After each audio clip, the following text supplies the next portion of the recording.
This is Woman Being. Good morning, afternoon, or good night, depending on where you are in the world. This morning, we're joined by Amaia Arranz in Spain.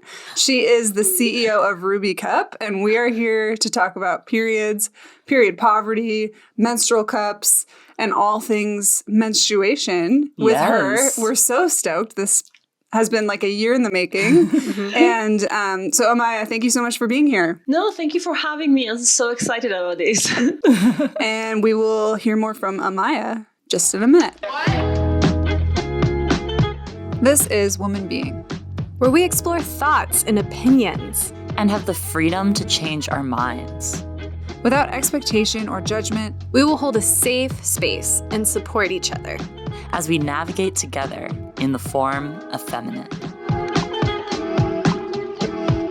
So before we really begin, I think we were all excited to see that The Last of Us featured a menstrual cup, and they're famous now. There's a little cameo. Exactly. Yes. Some of the biggest stars in the world holding a menstrual cup on screen. So huge. That's so cool. So cool. And also very practical for an apocalypse, for a zombie apocalypse. Totally. A menstrual cup would be the way to go. Which is a good thing. You know, zombie apocalypse happens, Ruby Cup has got you covered, which is, you know, your go-to for a zombie apocalypse. Here's what I want to know, though. What brand of menstrual cup was it? I'm really curious. Ooh. I couldn't tell from the picture.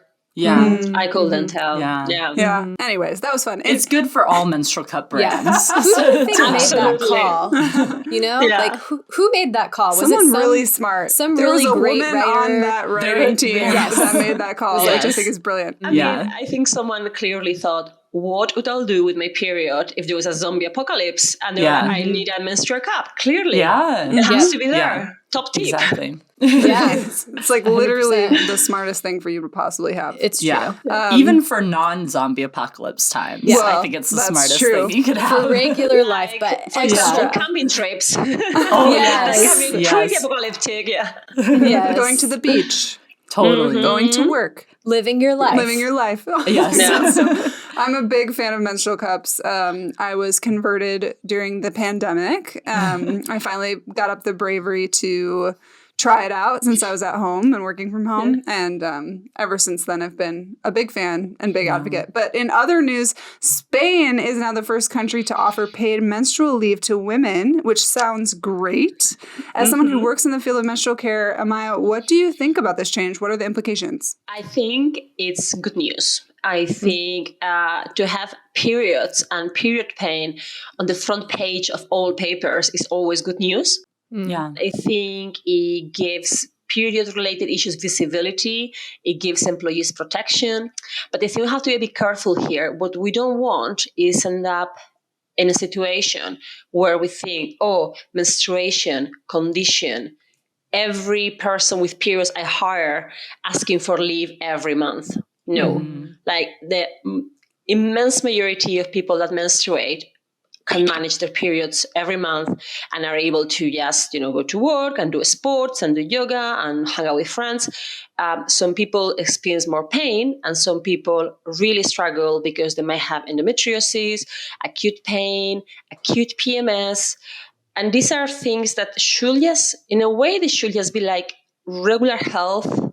Leave sick. If you're not well, you don't work in a way. But at the same time, I do think it's important to give these issues visibility as long as we don't end up taking a step back in terms of equality, where we end up seeing menstruation and people that menstruate as a liability at work.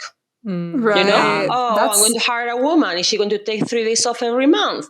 That's not what we want.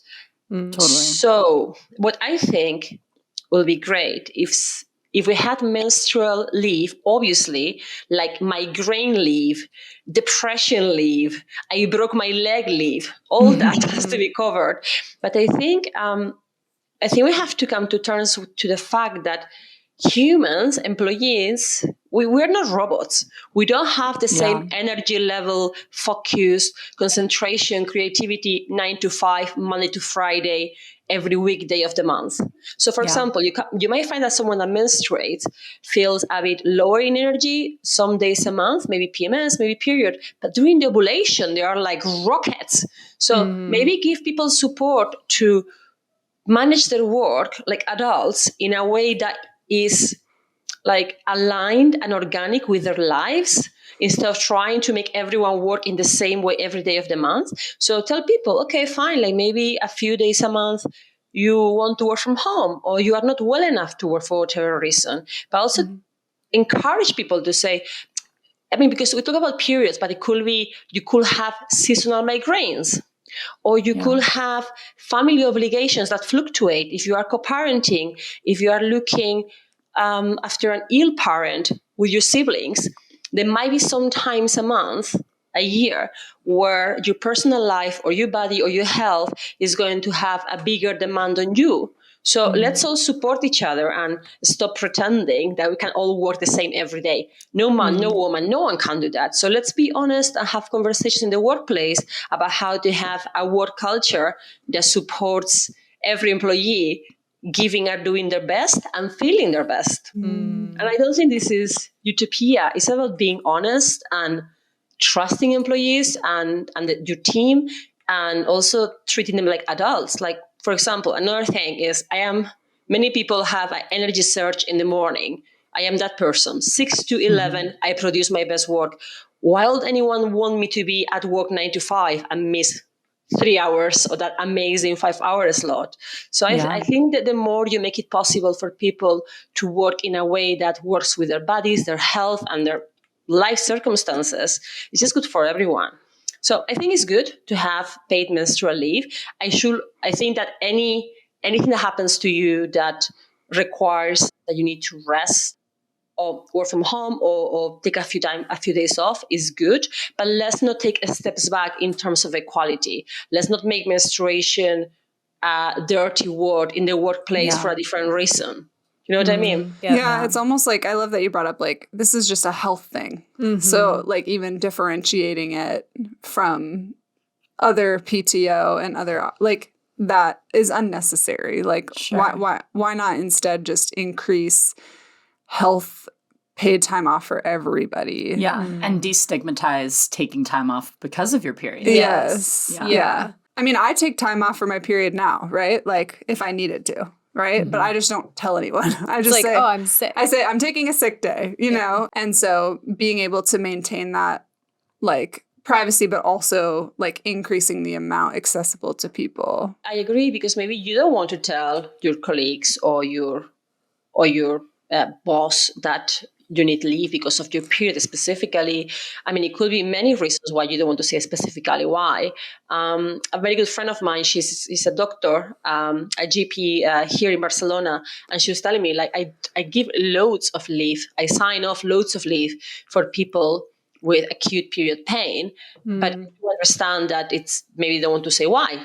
That they just get a letter at work saying so cannot come on these days. So no, I think it's good to talk about it. But I think it has to be.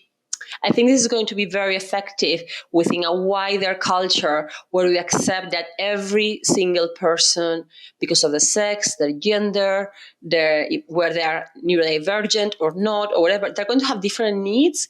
And pretend that that's not the case is not so smart or humane, really. So. But in a way, I think it's cool when you sit on the front page and all these conversations, no? Like, I remember someone saying, but how do you know they're really struggling? And it's like, come on, if Peter says he cannot come to work with some migraine, would you all then be questioning if he's making it up? So it sparked many conversations about, I think it made many people talk about periods and ask questions in a way that it didn't before. So in that way, it's positive. It's a good thing. It just needs to be a bit more holistic. And then be very careful with this. This is going to set young women back. It shouldn't, but we all know what has happened to women traditionally when applying for jobs when you are 32. I say 32 as an example, and you get all this, do you have a partner? Children. And they just thinking, oh, is a young woman going to be taking time off, becoming a mom? It's already this thing that if a man becomes a dad, he's seen as an asset because now has a family, he has to work hard to support them and he won't be messing around. Whereas a woman is going to be flaky because she's going to be thinking about the kids. That these kind of things take so long to dismantle this prejudice at work that we have to be careful to not make it worse. But I'm positive about it. I feel positive about it. I just think it has to be like rounded. Yeah, I think it's overall like a good move, but it's nuanced and complicated and all those things. Totally. But anyways, this is all wonderful. In latest news, we've got Spain adding paid menstrual leave. We've got The Last of Us with the little feature on the menstrual cup. Let's get into more about you and more about Ruby Cup. Can you tell us a little bit about Ruby Cup and how it started and when you became involved? Sure. So the three founders, Veronica, Maxi, and Julie, they met at university at the Copenhagen Business School. And the three of them were studying around sustainable business, just different areas of sustainable business. So I think it was Maxi first that she got a menstrual cup and she was like, this is amazing. And I think she gave out one to Julie and Julie to Veronica. And there were the three of them using the cup and being like, wow, this is so much better. It's comfier and saving money. Why do I know not more about this? And then this linked to their studies, they started wondering how people with periods in lower income settings manage their menstruation, what do they get, how they can afford it, how often, how it works. So I think they emailed a number of organizations and NGOs asking, is this an issue? Like what happens in parts of the world where people are living on $1 a day and so on. And basically they got a huge response telling them this is a massive issue.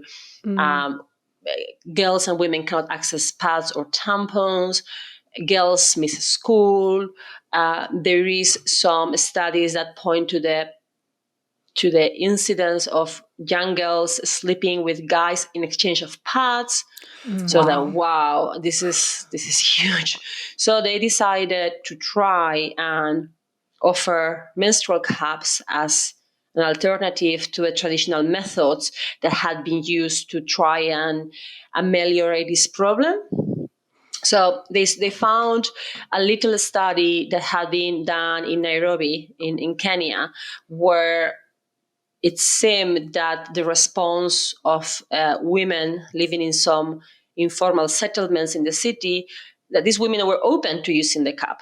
And, also people speak English in Kenya. So yes, everything pointed out it was a good place to start. So basically this was going to be, I think, their master's project. And it ended up becoming the company. Then they applied for a bunch of grants. They got some investors involved. And basically they upped stakes and they moved to Nairobi, the three of them. And they designed Ruby Cup, which, well, I'm a bit biased, but I do think it's a very easy to use cup. There are many different cups in the market. I think there's great quality in general. But I think when they designed Ruby Cup, it was done in a very smart way. So a 13-year-old girl in rural Kenya using a latrine in the dark could insert, remove, empty her cup. And I think they really succeeded at that. And then, they were in Kenya. They got the first batch of Ruby cups. And then they moved in 2011 in the autumn, I believe. And I moved to Nairobi in 2012 from London because of my husband's job. So I moved to Nairobi and I had been working really hard in London and traveling a lot. And I was so looking forward to being a spouse and do nothing by, sun myself in the pool every day. But I think I got there on a Sunday. And on a Thursday, I went to a house party and I met Maxi, Veronica, and Julie. And they told me about this idea, which I had never encountered before, which was that we're not an NGO, we're not a charity. We just believe that you can do well by doing good. We're going to sell this product, which is useful, is good for the environment, is high quality. Many people with periods love using it. And through that, we are going to raise funds to make the product available, the same product available to people that need it, that they can't access safe period products. And I was like, wow, this is amazing. I love the product. I love the idea of having a business that gives back to the community. I am a massive feminist. So for me, it was like, and I kind of like, please beg them for a job there and then. And they were like, we don't have money to pay, so I don't care. I'll work for free. So they allowed me to tag along for the adventure. And then eventually I got offered like a paid job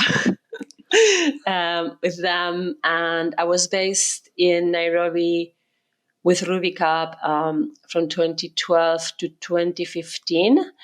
And then by 2015, two of the founders moved on to other ventures, and it was Julie and myself. And Julie, who is Danish, she wanted to open our European office in Barcelona, where I had been wanting to move to for like a decade, but things never aligned. So I just came with her and we set up the office. And after a couple of years, my husband also followed. And well, the rest is history. I've been with Rubica for 10 years now, and many things have happened. Everything changes. But I think our core, it has not changed. We still believe that you can have good products that are good for the user, they're good for the environment, and they should be made available for everyone. And that product, that program can carry so many positive side effects in terms of opening conversations, destroying taboos, that we are really committed to that value. Wow. Wow. And now, I mean, hundreds of thousands of cups later, what's the numbers? You guys have done so much. Yeah. And here you are. Yeah, I think it was since 2012 when I joined that we implemented the buy one, give one.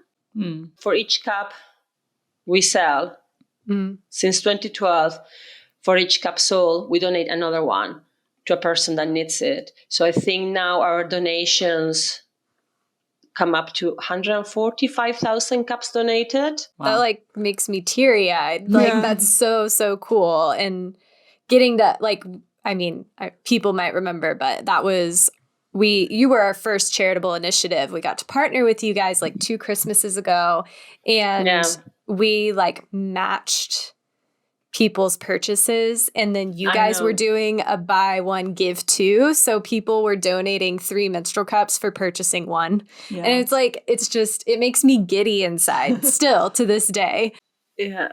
Getting the help, support, and like what you guys have done is truly phenomenal. Definitely. I mean, likewise, your support has been fantastic. I mean, but what you say is like, I don't know, I've been I still deliver distribution sessions in Spain. I mean, there is a lot of period poverty in Spain, in the UK. This is something quite, it's been very striking to me, because we were working out in Kenya, Uganda, Tanzania, Nepal, and so on. And then I think it was like 3 or 4 years ago, like some teachers in London, in the UK, in London, they were contacting us saying that, look, many of my students are saying they don't have money for pads. So as a matter of course, we just have a few, as teachers from our own pocket, we buy pads for these students. But it's not sustainable because they are dependent on us. They are dependent on coming to a school.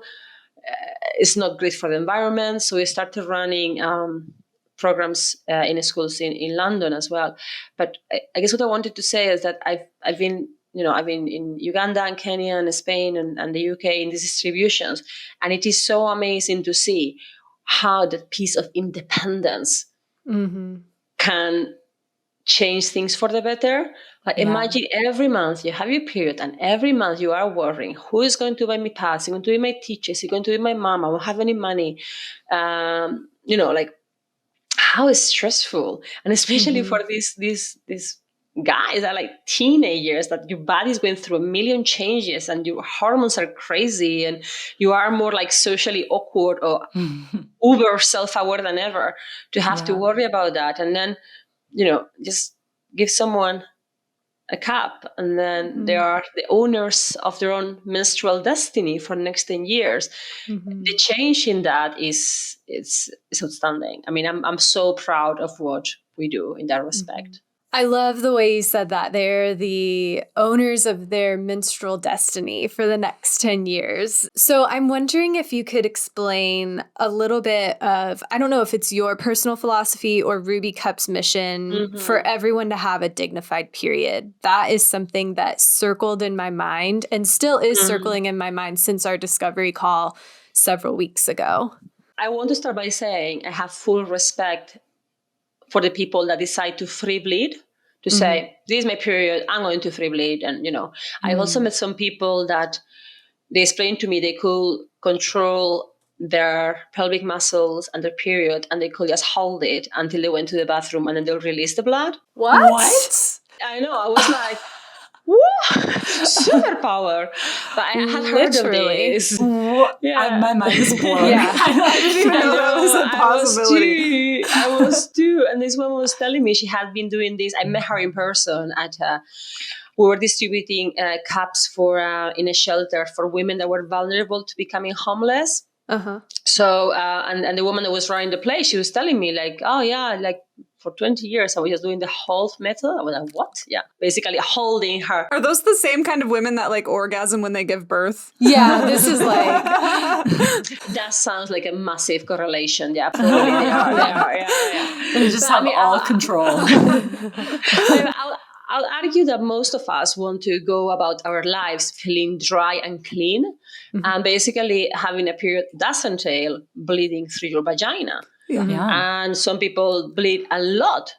And they don't want to go around feeling damp and having not clean clothes. Yeah. So I think it is a question of dignity to give people the chance to experience their period as something that doesn't put such a burden on their lives. Like, what am I going to do for the next 3-4 days? I'm going to bleed through my vagina. How do I manage this in a way that I can go to school, I can go to work, I can look after my family, whatever I want to do? So that's what we want. We want everyone to have a dignified period in a way that if you do want to be, dry and clean, like most of us want to do every day of the month, we want to give you a tool that is going to allow you to feel good. Yeah. You're going to feel fresh and clean. But it goes a bit beyond that, because I also want to say, I don't think there is anything dirty about period blood. I really hate this thing about scented soap for your intimate areas, scented tampons, scented pads. I mean, like, there's nothing wrong with periods. There's nothing wrong with periods. And I think that's also having a dignified period is knowing you have nothing to be ashamed about. All this thing about periods being smelly and dirty and those things are just not true. There are misogynistic taboos to make women feel shit about themselves. So I think having a dignified period entails both having the hardware, so to speak, to manage it, but also offering information and mentorship and support. So anyone that is menstruating knows there's nothing wrong with them, and they don't have to put up with this kind of ideas about how they're going to be moody and dirty and smelly for a few days a month. I mean, with that a smart way of trying to keep women in their place, to tell them they are like 3 days a month. Yeah, it's like telling women they're defective. Yeah. And also it's really, because there's this obsession about women's sex lives and whether they want to be mothers or not, and fertility, this is also linked. I mean, I'm sure you guys had so many discussions about why is it such a big issue if a woman wants to have kids or not. Men don't have that pressure on them. And then if she does have them, what it says about her to become a mummy, what it says if she decides not to or she can't. And this obsession, because I guess the moment that we could choose whether we wanted to have kids or how many, the whole society changed. Like suddenly we could go to work, we could have sex for fun, and the whole thing changed. So there's an obsession, I think, with women's reproductive health choices and sex lives and so on. So on the one hand, you're saying it's so amazing and such a miracle that women can have babies, and it's so important, you should have babies. But then the same biological function that allows you to have babies is dirty and disgusting. Like, what? Yes. What is going on here?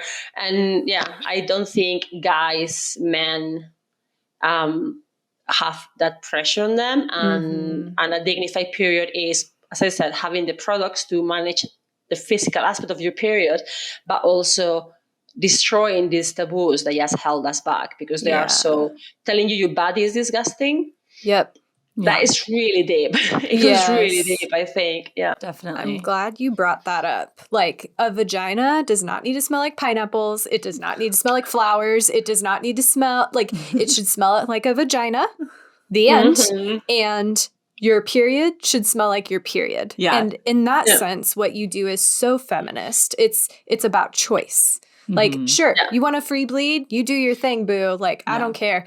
But you have the option. You could. It's the same as like I can have kids and stay at home, or I can go to work and do my thing, or I can do both. Like the point of feminism isn't that you have to do one thing; it's that you have options. Totally. Yeah. And also, how many like penis soaps are there to Oh make my a God. penis smell different? They're like, not I'm not obsessed- aware of any. Yeah, they're not obsessed with their balls smelling good. No. Like And also, those it's probably not good for you Those either. smell very specific. So it is definitely a double standard. But going into more some of the advocacy that you all do at Ruby Cup, could you first, just for anyone listening who maybe doesn't know, tell us what period poverty is? I feel like we've like danced around it, but just could you give us that like hard definition? Period poverty is lack of access to safe period products and sound information about menstruation. I talk about safe period products because what many of the schoolgirls I've worked with do, for example, is they will use like old newspapers or leaves from a tree or rags to kind of put in their panties to kind of try to manage the flow of their period. That's not safe. That's not safe. Yeah. So having access to safe period products, when you don't have access to that, you are facing period poverty. Yeah. And then when you don't have access to sound information, it means that you may, you're going to feel bad about yourself because, as I said, like period taboo basically tells people that menstruate that they are something shameful and dirty and smelly is happening in their genital area every month. I mean, what the hell is that about? So you need to explain people what is a period. I mean, the menstrual cycle is not your period. You are on your menstrual cycle every day of the month. It just manifests its time of the cycle in different ways. And very often, learning about your menstrual cycle means learning about your reproductive health. And that can be a really powerful tool to make better choices for yourself. An example, when we talk about using the calendar method as a contraceptive, I mean, no shade, everyone uses whatever they want, but it is not safe to use if you don't know how your menstrual cycle works. Yep. Yeah. And it's generally not too safe to use, but to be used by teenage people whose cycles are still quite irregular. And, there are so many ands and ifs here. So very often when we talk, especially to younger people, about their menstrual cycle. They have lots of assumptions and wrong information about what happens and how it might affect their reproductive health choices. So giving information, this is what happens. Yeah, you do ovulate only 1 day a month, but a sperm can live in your body for like 5 to 6 days. Or that day is not a given. Usually, it's never a given unless you test. And so to give all this information gives the person receiving products and knowledge to manage their menstruation and menstrual cycle in the way that works best for them. Yeah. Another thing, like my husband laughs when I say this, but I don't think I suffer from very bad PMS. I don't think I do. He says, haha. But I do know that I don't get like very depressed. For example, some of my friends, they do feel extremely low when they have PMS. I mean, if you just go around feeling super low a few days a month, the more information you have, what are those symptoms? Are they something that can be helped with your doctor's help?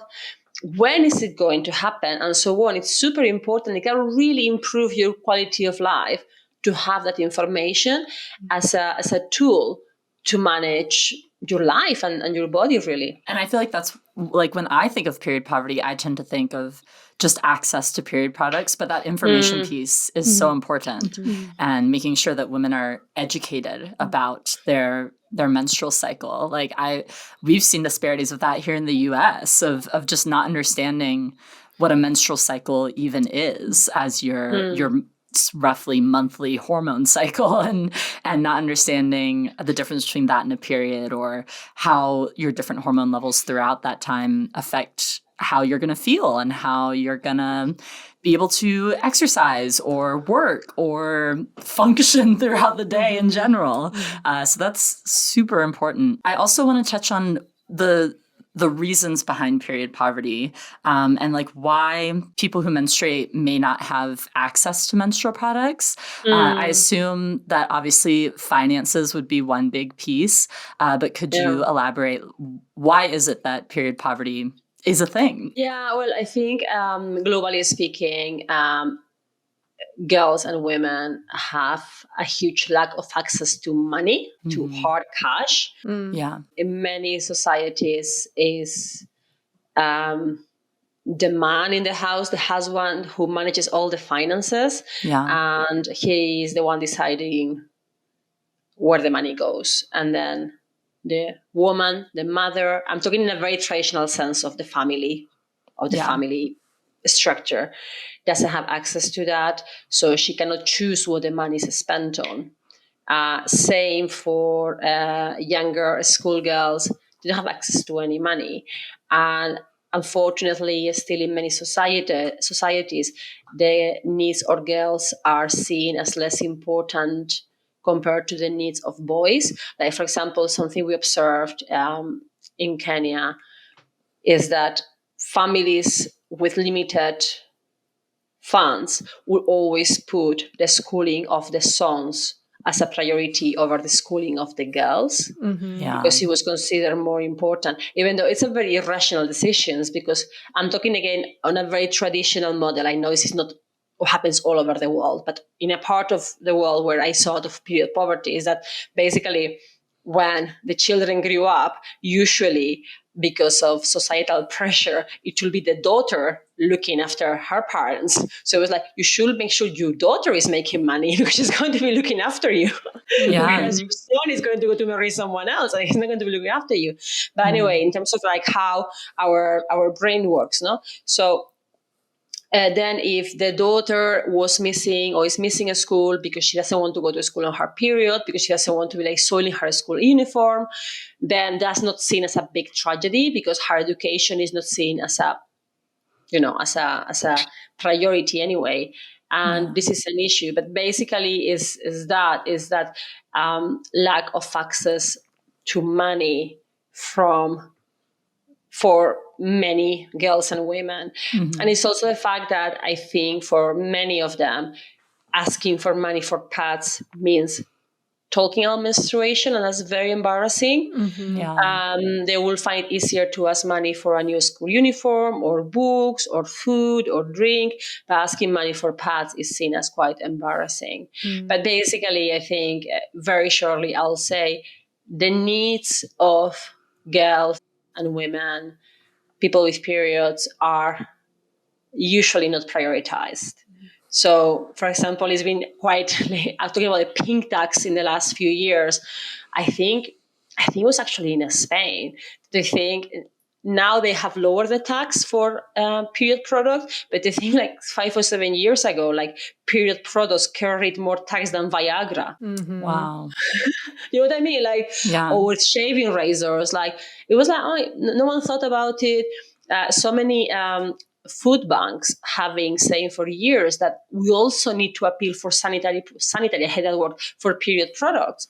Not only for food and soap and nappies for babies. Like, these people are menstruating every month and they don't have any money. So we also need to talk about this. So I think it's misogyny, and is, in a way, when something's not talked about, is not addressed either. Well, yeah, and that's actually such a good point because it really feels like it's so layered. But I think the fact that periods are expected to be invisible is a part of what Yes. causes us to not like acknowledge or put resources towards it at all. Is like just the default expectation that when someone's on their period, it is not acknowledged.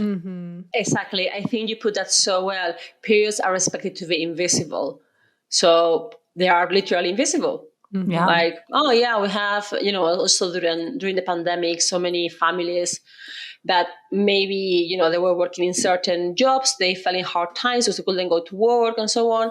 And then, I spoke to so many organizations in my neighborhood here in Barcelona that we were collecting food and nappies, and I asked them about period products, and they were like, oh, yeah, I guess we need to have those. I'm not blaming those individuals. They were doing a fantastic job. I'm not throwing any shade at them. It's not them. It's a society where we, of course, think about babies needing nappies or children needing soap to wash themselves, but we don't think about people with periods having to manage their period blood every month. They're a result of that societal stigma, right? Like the people not considering that, people who are trying to do good and to help people who that becomes a last thought because as a whole, we've chosen to make periods We just invisible. don't acknowledge, yeah. Well, and then the implications of that, of not having access to period products or period information, or just even like menstrual cycle information, results in what? Girls missing out on school, not being able to work full time, potentially having what are some of like the harms that causes like long term, like with the ripple effects of period poverty? Well, I think the missing school issue has been documented so widely. I think it's so funny because if I remember this correctly, it was a very similar statistic in the UK and I think it's Africa in this study, which I was a bit surprised about because it's a continent, there are many different countries in there. But something like 1 in 10 girls basically miss school because they can't afford period products. Wow. And this is obviously a very clear bad outcome. And but then it's quite, I don't think there is enough research on this, but then think about this. If you are living in a rural area, in a lower income setting, and you don't know your body, and for example, I've gone to workshops with girls that were like 14, 15, 16, where they'll say, hello, hi, my name is so-and-so. I have a friend, the famous friend, whose boyfriend has told her that if she drinks a very cold Coca-Cola after having sex, she won't get pregnant. Oh no! And so on and so on. Yeah. So Wow. you don't talk about periods, you don't talk about reproductive health, about birth control. So when you are living in this place where your body is this kind of shameful place because you have menstruation and boys want to be with you and it's your job to stop them from being with you, like all this situation, you end up with girls not being able to go to school because they have their period, very often for them, being in school is the safest place to be. Then if you don't have information on how their body works, and also, if you are in a school and you start missing 3 days a month, and then you fall behind, they end up not being super motivated to go to school. So then maybe they end up having unsafe sex, and then they get pregnant. And then, when they're too young to make that kind of choice, they don't continue studying, so they cannot access jobs that pay more money. If they cannot control how many kids they have, it's going to be very hard for them to have any financial independence. Like it's all a role. But I think that for me is that not being able to manage your period in itself is a bad outcome. And being able to have a dignified period in itself is a good outcome. Yes. Lack of access to education, not going to work. Like for example, now we are working with different organizations in Malawi, one of them, and in Kenya, where big companies that employ many women, like collecting tea or food packing and similar, they are doing menstrual well-being programs at work because they see menstruation shame as something that's stopping women from thriving at work. Like we want more women supervisors, more women managers in this place where so many women work. So it's a challenge in many ways, and I think it stops many women and girls and anyone with periods to reach their full potential. But I think in itself, it's not good. I mean, in itself, it's bad to have that stress every month, that shame, feeling humiliated. Like I remember talking to a girl, and this always brings me to tears. It's like she was like 12 or 13, and she was telling me like, when you're on the bus and your pad falls to the floor and everyone sees. And I couldn't really understand. I was like, what do you mean your pad falls to the floor? I didn't get it. And then I was like, well, I understand. And then I asked her teacher, and she said, these girls, because they don't have any money for pads, when they have a pad, they wear it until the glue of the back of the pad is completely gone. So that's why the pad falls to the floor in public. And it's like a horrendous thing to happen to anyone, let alone a 13-year-old girl. Wow. I mean, to have to go through that is just not okay. Yeah. And then, if having access to dignified products also means you go to school more often and you study for longer and you choose to have a kid when you want to have a kid, which is probably not going to be when you are 15, and so on, fantastic. But in itself, it's just it's so dire that people have to go through that, and it's so unnecessary as well. It's unnecessary. It's unnecessary suffering. Yes. Definitely. So, Amaia, obviously we here are big fans of menstrual cups. I feel like we've made that pretty clear. For anyone who maybe doesn't know, a menstrual cup is a reusable, like silicone, I believe, right? Silicone cup that you use to manage your period. It fills up with your period blood, and you're able to empty it and reuse it over and over again while you're on your period. I'm curious if you could give us maybe some misconceptions people might have around menstrual cups, and then also why use a menstrual cup instead of a pad or a tampon? Okay, this is such a good question because I'm going to be completely honest with you, okay? Like about 6 months before I joined Ruby Cup, I had switched to organic tampons because the traditional ones didn't work so well for me. But I was with my mother-in-law, who is Swedish, in a shop in London, and she said, you should switch to a menstrual cup. And I was like, no, and I don't see why I had I don't know. It didn't even, it was like instinctive in like my worst brain was telling me, oh, touching your blood, seeing your blood there, as if, I mean, all respect to tampons and tampons user, but like putting a wad of cotton up your vagina is not particularly the most pleasant thing either. You know what I mean? Like, Totally. I know. And then also because it's a bit more expensive, you are used to spending like £3, $5, whatever a month. And then suddenly when you see like 25, you're, oh, what if it doesn't work? So I had those preconceptions. I was a bit like, how do you change it? So yeah, but then I moved to Nairobi and I met the Ruby Cup founders, fell in love, and I started using my menstrual cup. And now I can't imagine using anything else. But anyway, misconceptions. One is that, and this is taboo related, people are like, to be so close to your period, because basically when you use a pad or a tampon, especially use a tampon with applicators, you don't have to touch any blood. You barely touch your own vagina. Whereas to insert a cup and remove a cup, you have to get close to your vagina and your blood. And then you really see how much blood, you see like, if you have any, how do you say, those like thicker blobs of clots.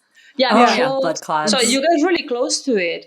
And I think this puts many people off. And guys, I understand. I was that person. But it is so empowering when you realize it's just blood. You realize it's just blood. It's like, it doesn't smell. It does not smell disgusting. It smells a bit coppery like blood does. You are not going to have like a Texas massacre situation. I think it's a misconception. It's going to be disgusting. It's not disgusting. It's great to get to know your body so well.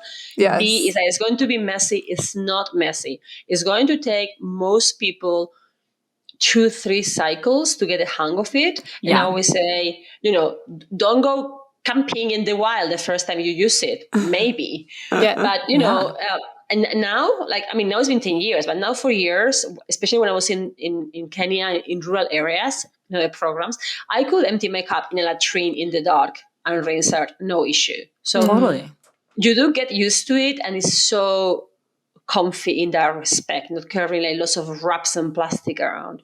So that's one thing. It's not disgusting. You learn how to use it, and then there is no blood everywhere kind of situation. What else? I think people are a bit discussing that you don't feel it. Because I think when people see the cup, I wish I had one here now, but it looks very big compared to a tampon. Sure. And I think until you see how you fold it to get it in your vagina, it can be like, what? How does that even work? Like, it seems like crazy. So I think until you see how it works and where it goes in your body, it can feel visually intimidating. Another thing that puts people off is they think it could get lost in your body. It can get lost in your body.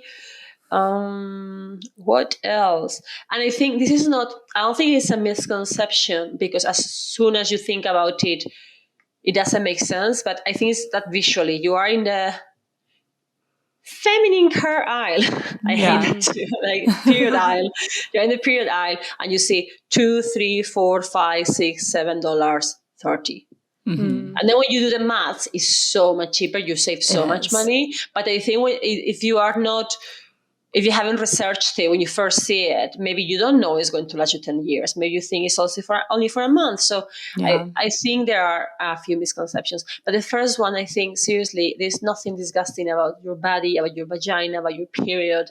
And it's just not dirty. I think that's such a good point. And I think so many women are, like, including myself, I had the exact same reaction that you did when I first heard about a menstrual cup. I was like, no way. That sounds like complicated and messy, and like, I don't want to get all up in my own business down there. That's so common. I think that women don't feel connected or kind of distance themselves from their body.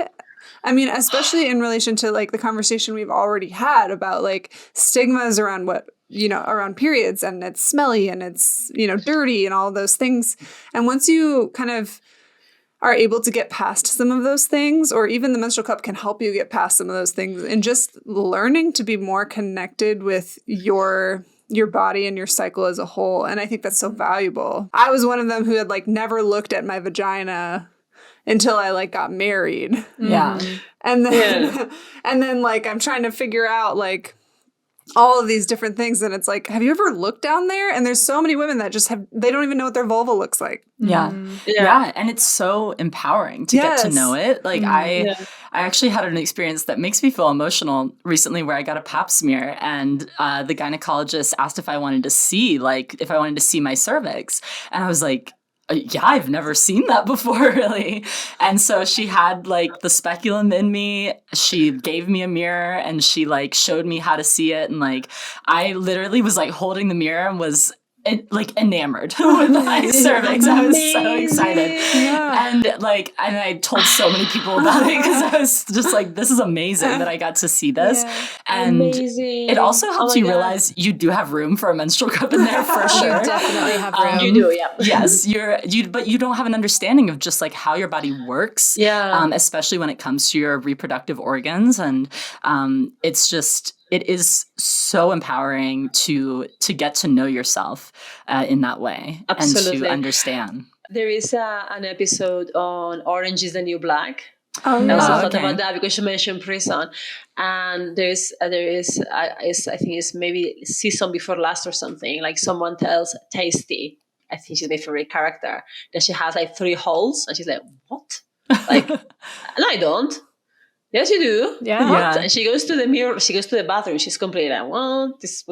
No." She Yeah. goes to the bathroom and she takes a mirror out and she looks and she's like, "What?" And it's like, I don't know, that thing, and I don't know, yeah, getting to know your body and yeah, just get close to it. Yeah. For me, for example, I thought I bled so much more than I did because with the cup, it's like it collects the period blood instead of absorbing it. So what looked like loads of blood in a soaked tampon or soaked pad, actually, when you put it in a glass, so to speak, in a cup, you see it's not as much. Or I know you see how it changes color, if you have clots. I don't know. I just love that. And I guess nowadays most people travel. I mean, I am like a massive small town country bumpkin. I only got on a plane when I was like 20. But most young people now are traveling and interrailing and going on festivals and volunteering abroad for a very young age. And you don't want to be brought down that adventure trying to find your tampons or pads of choice in some remote area. How do you dispose of them? Like just having something small you put in your handbag and you are done. You don't have to worry about it. It's so empowering. I don't know if you guys have this experience, but like every time, without fail, on my period, when I'm emptying out my cup, I've had my Ruby cup for almost like 9 years now. So I was an early adopter, and I literally like feel so much wonder for my body. Like every time I'm like, wow, look at this. Like, this is crazy and amazing. And like, it's like I have, I'm one of those people that bleed heavier and have more painful periods. But even in the midst of all of that, I'm like, wow, this is like astounding to me. And I think when we're able to get to that place, it's like we get into that like love and enjoyment and support of our bodies versus like feeling that gross, that shame, that like, this is dirty. And I will always advocate for having a menstrual cup when you're at the beach. Yes. There is nothing better. Like, I felt so free to finally just enjoy the water as soon as I got a menstrual cup, because it was always so complicated, like, before. Yeah. You get in the pool and you swim, and then you have to, like, run to the bathroom and, like, I don't know. It was just a big mess. Yeah. I mean, I remember when I was learning how to use tampons, which were really hard for me at first when I was like a teenager. I had a lot of trouble with tampons because with any of these products, I think there's a learning curve. I remember I had to put a tampon in because I was going swimming and I had maybe used a tampon once before and I didn't have it in all the way and it soaked up all the water and then popped out in the pool. And it was so embarrassing, but it's like you avoid that with a menstrual cup. Like that's not even a risk, it's really. Not you just go in the water, you swim, you have a good time. Yeah. And you don't even worry about it. It's amazing. You could even dare to wear a white swimsuit if you wanted to. You really could. Like, all bets are off at this point. For sure. For sure. Game changer. It's amazing. It's so interesting you said that about the learning curve of learning to use a tampon, because it was also not super easy for me to get to use tampons. Yeah. And that's what I also tell people that are a bit afraid of using a menstrual cup, that, you probably needed some time to get used to tampons if you use them. So it's the same. And that's one thing that puts it like into perspective for me as well, because I had trouble when I first used a menstrual cup. I found it really painful. And I think I was just really tensed up because I was so stressed about trying to use it. Yeah. And I was like texting my friend who had turned me on to them. And I was like, this is awful. Why are we doing this? But now I'm a diehard menstrual cup user. So yeah, I had the same thing. And my husband was like, maybe you should just wait until your next cycle. Like I remember the first time I tried, he was like, I think we've done enough. Yeah. Let's just wait. Yeah. You can try it again next month. Yeah. And I was Totally. like, There's always okay. next month. Yeah. I was the same. I basically thought in my head, oh, this is like a tampon. So I kind of like rummed it very deep. Oh. Yeah. And then instead of like punching the base to break the seal, I was like, Just yanking I it. thought the steam was the string of the tampon. So I was like, I couldn't, and I got so stressed and like sweaty, and then finally I read the instructions. Well done, Amaia. And then I have to do this, and then it was okay. From then on, it became much easier. But that's also why for us it's so important to deliver a workshop and give information orally and written to our users in areas where they cannot just put that laptop out and Google something on YouTube. So it's very important to have that information from the start, and then to have someone around them that can help them. But it's definitely. The first month is spicy. It's spicy. That's a good way to describe it. Yeah. But then after that, it is just so amazing. I mean, you've already said this. It's so empowering and so freeing to feel like your period is so taken care of in a way that it never was with a tampon or with a pad. It is. There's so much less worry and so much less concern. That's one thing I always tell people when they're asking about menstrual cups is it is great because I don't have to think about it. Like, I don't have to be worried. Exactly. I have mine in my backpack at all times. So whenever I start my period, I am ready to go. And it's just amazing. It's revolutionary. I'm actually wearing one right now. And amazing. Me too. Period sisters. Yes. I was thinking of that today. I was at this kid's birthday party, and I had not even thought about it, but we're like in a playground, and I didn't have to think about going and changing my tampon or my pad the whole time. And if I would have had to empty my cup, which I didn't need to, I wouldn't have had to go to my bag, take my tampons or my pads, go somewhere, make sure you have somewhere to dispose all that plastic. I mean, it's just something you don't have to think about anymore. And it's so liberating. It really is. To pivot slightly, could you also speak briefly to just the environmental impact of using a menstrual cup over a tampon or a pad? Most traditional period products they're very polluting to the environment. Like the first tampon you ever used still exists. It is like 500 years to disappear. Wow. Most pads, there are some compostable pads in the market now, but most, like 99% of pads, have plastic.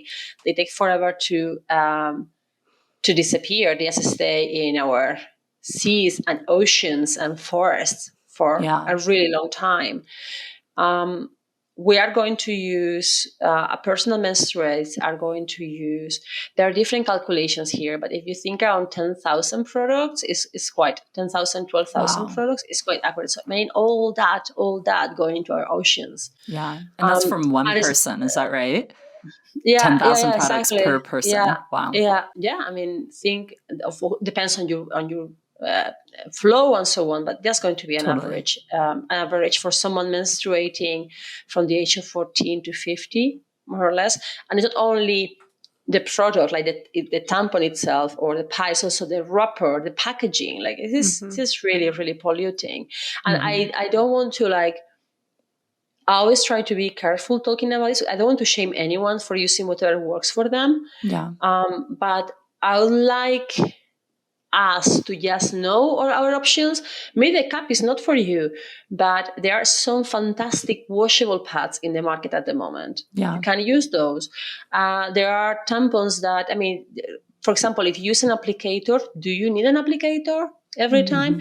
And if you do need an applicator, like is fine, but there are some reusable ones in the market. Mm. Period cups are the most sustainable. This is not me saying this, but I mean, one cup for 10 years is like, is the most sustainable option.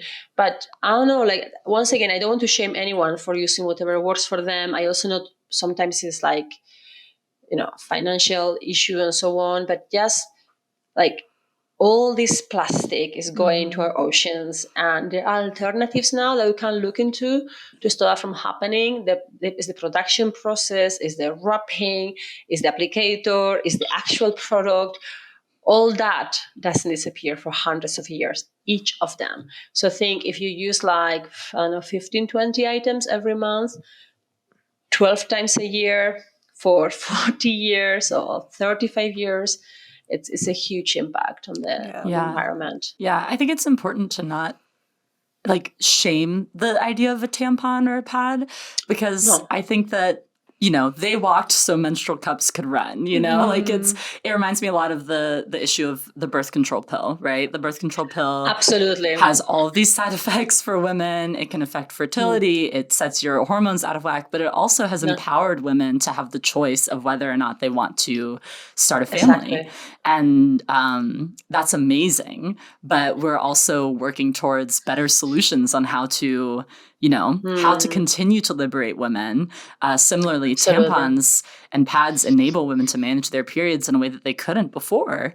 But a menstrual cup or a menstrual disc or, any of the reusable options, a period underwear, they enable women to do that to the next level. You get to level up the empowerment. Exactly. I'm not going to throw shade on tampons or pads. And I think, as you said, like, I mean, before tampons and pads, the way we know them, like girls and women were tied at home by a very short leash in a much more severe way. It's just that well, it's like the pill is, I think, is a great example. I always get a bit defensive when people criticize the pill because, yes, when I did take it, I went crazy. So I know it has side effects long term as well. Like I wouldn't take the pill again, but I still feel it changed the lives of so many women. We are still like, I don't know, like if my grandmother could not choose how many kids she had, my mom could. I am a product of a household where they could choose to have 3 kids and not 13. My grandparents lived in massive poverty because they were like, I want to say like 7, 8, 9 kids. Like what? Like, like, I mean, I don't know. So no shade to any product, but think about it and also think. I don't know, there are so many companies now doing good things like, you have organic tampons, you have reusable applicators. I'm very curious about the sponge, the sea sponge. Yes. If you like tampons. I've never used it. It's something I have to do. So just like, I think it's also kind of linked to shame. If you don't want to talk or think about your periods, you're going to go to the aisle in the supermarket and grab what you always did. Why don't you learn what else is there and how it may work for you? And I know sometimes it's like, oh, but those are so much more expensive. Well, maybe some are, but maybe not so much. I mean, there are many solutions that are better for the planet and not as pricey as they used to be. It's true that a few years ago, organic tampons were super expensive. And like cup companies, there are many prices. There's always discounts going around. I don't know. I think it's worth exploring that because not to get all gloom and doom, but I think we all know the climate change situation is not looking great. So anything we can do to help is going to be a good thing. No shame, no telling anyone off, just like an observation. Yeah. Amaia, so you went from begging to work for free. Correct. Due to the incredible mission of Ruby Cup, which I will say, you are the only menstrual cup company that at least I know of. There could be others out there that automatically donate one with every purchase. So 10 out of 10 would recommend. To now, you are the CEO of this amazing company that's making an incredible positive impact, like all around, for menstruators everywhere, for the environment, for advocacy of a dignified period. So I'm curious, can you tell us a little bit about the challenges and benefits of being a female CEO. Okay, let's start with the things I like. I think they're really good about being a female CEO, and is that I find the female leadership community so supportive. Maybe it's also because I network, I talk mainly to other period companies. When you go to events, I'm sure you heard of Women Deliver. It's an amazing conference every few years. And it's just so nice. Like, people are so supportive, and they connect you to other people, and they give you advice. I don't know, there are some CEOs. I'm 42 myself, and there are some CEOs that are like maybe in their 50s or early 60s, and the way they are supporting us, the ones that like volunteered 10 years ago, CEO now, is amazing. It's really nice. And also, I mean, for me, it's a point of pride in the way that generally, it's like globally, I think I've been researching these figures for this interview, and it was really hard to get to a figure, but I think that less than 10% of the CEOs globally are women. And you see so many organizations where you have many, many women working there, and they get to middle management, or maybe they get to a bit of leadership, but to really get to a more decision-making position is really, really hard for a number of reasons. So I think when you get to be there, there is a lot of support amongst other women in the same situation. You can try and do things differently. And I'm not saying that men and women are different, but what I'm saying is that we have been, generally speaking, socialized to manage things differently. I don't think I am biologically, intrinsically different to my male counterpart, but he has been socialized to use certain skills, and I have been socialized to use different skills. And I think what you need in business, in life, is a balance. So the more you have a 50-50 for everything, for not only for sex and gender, but for religion, for class, for everything, is better. The more the mix, the more people are included. So I think when you're a female CEO, you see you can use more feminine skills or ways of working about empathy, about collaboration, about teamwork, and that makes the workplace develop in a different way, which I think it works better with most people. I know many men want this change as well, that most humans in general are really fed up of the aggressive business environment, the dog-eat-dog culture. But I think as a woman, you have been better equipped in your life to know how to implement those and to support each other and so on. I don't believe that women are bitches to other women. Generally speaking, I have never seen that. I've never encountered that. Of course, it's going to happen sometimes, but I think generally women in leadership and women leading together works for good things. And obviously, I'm proud of that. I'm proud of increasing that percentage up to have more women. 1,000%. So it's great. And I get to work with some amazing women. I'm so it's really amazing.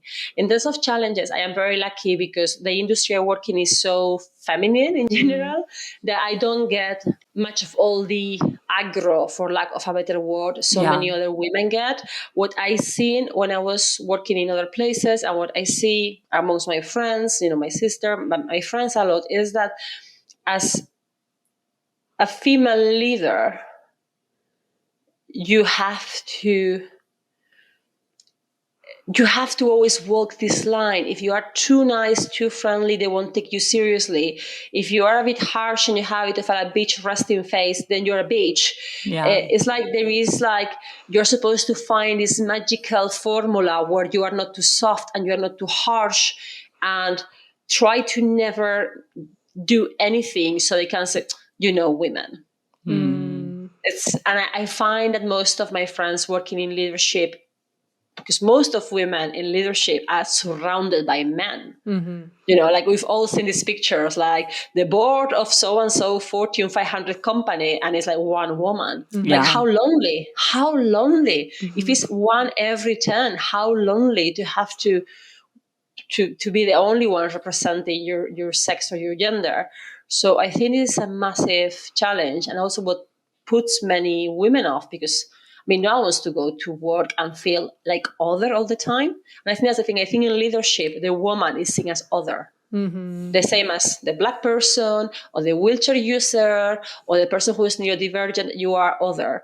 And trying to make your space there is really tough. And most people just want to go to work and enjoy themselves. They don't want to go to war every day. So I think it's really hard. And then the whole thing about, I don't know if we have time to get into this, but family, like, we all know that if you say, oh, I'm going to be late tomorrow because I have to take my kid to the doctor, for example, that carries a completely different weight to what happens when a man does that. The way you have to, it's nearly like your family also has to become impossible. You have to work as if you're not a mother, and you have to mother as if you didn't work. I don't feel that, because I work for a really great company, and it's really life, not even family life friendly. But I think female CEOs, women in leadership face this all the time. So I'll say probably the biggest challenge is loneliness, feeling othered, and then feeling that so many parts of your life have to become invisible so your authority is not questioned. Yeah. I feel like we see so often where a father does those basic tasks, like maybe choosing to bring their child to school one morning or needing to go to the doctors with them and take some time off of work, as going above and beyond as a father. But then when a woman does it, it's seen as sort of a burden on their workplace. And which is, it's ridiculous because they're doing the same thing when it's not expected of the father to do that. And so they're an exceptional father for doing it. But a woman is expected to do it and is therefore a mediocre employee for doing it. Exactly. I mean, there is this really amazing podcast. It's in Spanish, but maybe you can give it a listen anyways. But the presenter was saying, are you struggling to be a good mother? Is that a struggle? Just aim to be a fantastic father. It's much easier. That's really good.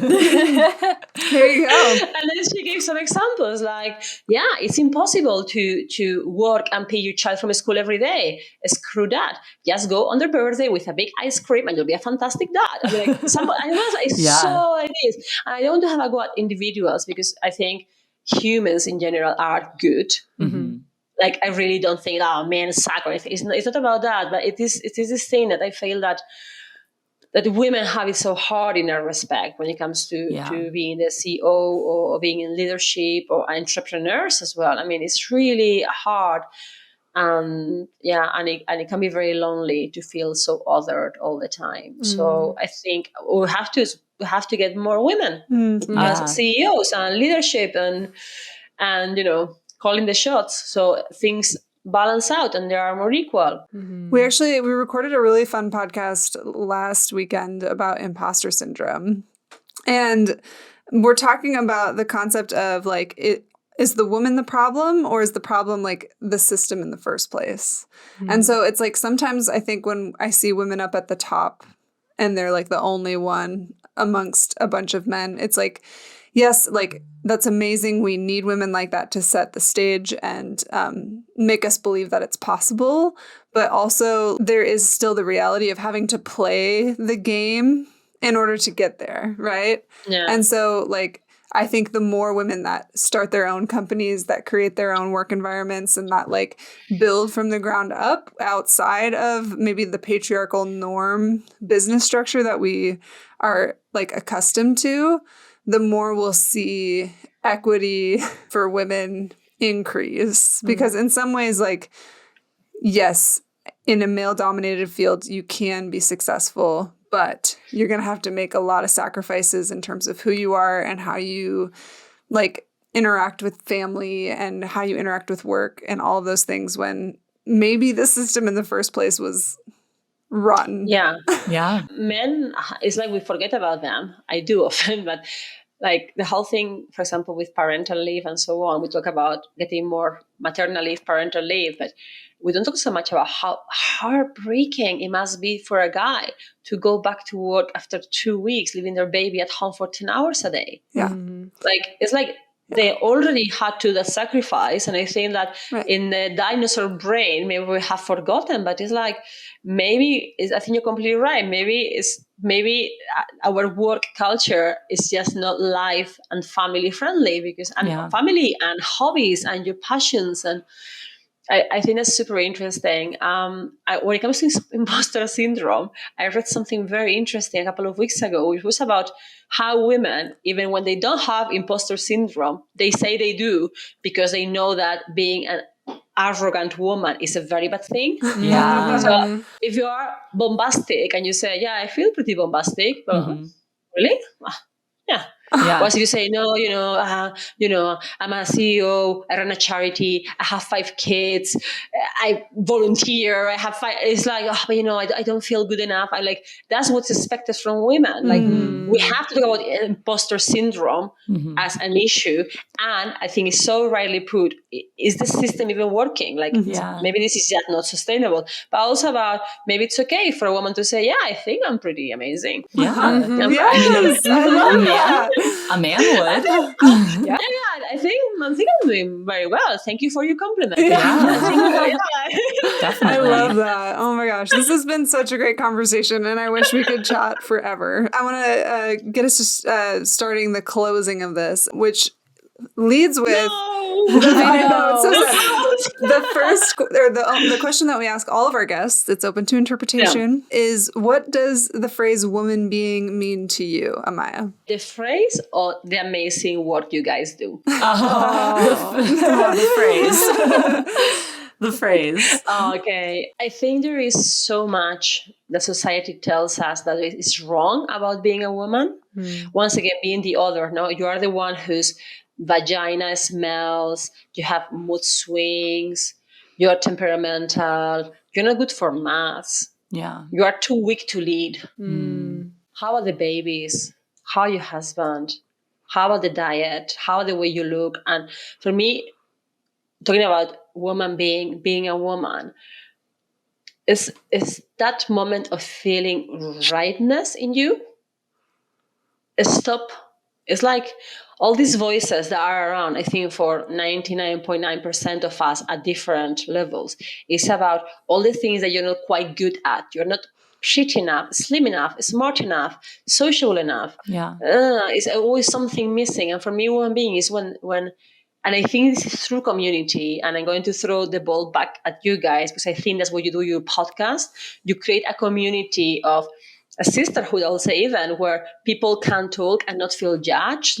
Because sometimes, especially as a woman, it's scary to express opinions and be bold, because there's always someone telling you to pipe down. Or saying, oh, that thing you said, it wasn't quite correct, because I'm reading Wikipedia, this and this. And you guys create this community where so many different aspects of the female experience come together in a supportive and safe way. And I think for me, woman being, that's what it is when you come to that core, and it's very often through your sisters and your friends and your mom and your aunt and your grandmother that you realize that you are good as you are. You don't have to upgrade.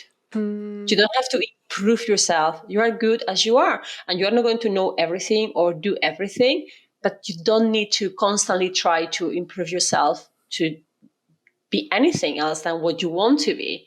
You're not supposed to tick all the boxes of hot, sexy, pretty, hardworking, good salary, good mom, good girlfriend. You don't have to do that. You are good as you are.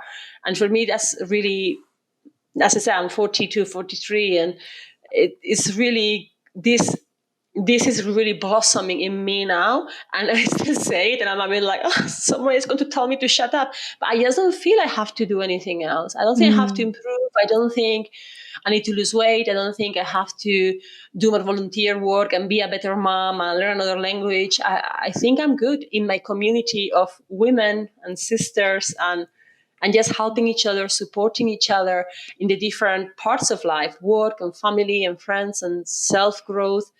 For me, that's what it means. When you get to the core and you're like, yeah, this is right. I'm good here.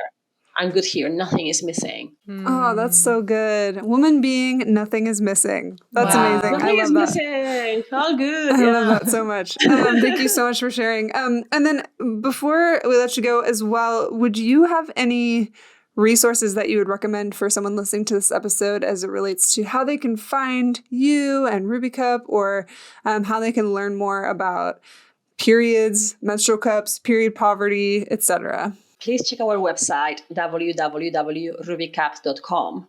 And now I'm going to say, if you want to learn more about period equity, period poverty, how to make things more equal and more fair for all those that menstruate, please check us out and please write to us. You can write to me, Amaia, Amaia, at rubycup.com. There's a bunch of emails on our website, hello@rubycup, Ruby Cares, and so on. But please write to us and tell us what you think, how you feel about menstrual cups, how you feel about your period, how you feel about your body. We love chatting to everyone. Definitely check out Ruby Cup. Send Amaia a letter. Let her know how much you love. I promise I will reply. I love having pen pals. I love it. She's very responsive and fantastic. And and let her know how much you loved this episode. You can also find us on Instagram at Woman Being Podcast, and on our website, womanbeingcommunity.com. Also TikTok at Woman Being Podcast. And if you enjoyed this episode, if you enjoy Woman Being, please leave us a review. We're on Apple Podcasts, Spotify. Let other people know how they might enjoy us. That's a great way to get us out there if you want other people to hear this kind of content. So thank you so much for being with us today, Emma, Kellyanne, Amaia. Thank you for having me. This was amazing. Yes. Best Saturday afternoon ever. Best Saturday morning. And we will talk to you soon. Thanks, Woman Beings. Goodbye.